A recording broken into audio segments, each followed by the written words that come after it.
Sosial şəbəkələrdə özünü şairə kimi təqdim edən İlhamə Elşad qızının cinayət işi üzrə növbəti məhkəmə prosesi keçirilib. Bakı Azərbaycan Məhkəməsinin hakimi Anar Sadıqovzadə ilə keçirilən prosesdə şahidlər ifadə verib. Şahidlər ifadəsində İlhamə Elşad qızının mənzilində narkotik maddələrin aşkar olduğunu bildirib. Buna görə də video çəkiliş aparılaraq istintaqa təhvil verildiyini deyiblər.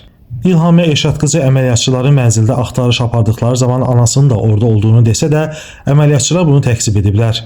Bununla yanaşı mənzilindən 200 manatın yoxa çıxdığını iddia edən TikToker bunun axtarış zamanı baş verdiyini desə də, ifadə verən polis əməkdaşları bunu onlara atılan iftira kimi qiymətləndiriblər.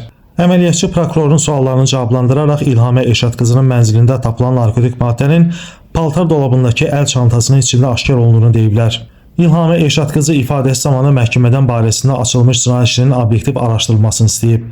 Qeyd edək ki, İlhamə Elşad qızına qarşı Cinayət Məcəlləsinin 234.1-1, yəni satış məqsədi olmadan narkotik vasitələri saxlama daşıma maddəsinə ittiham irəli sürülüb.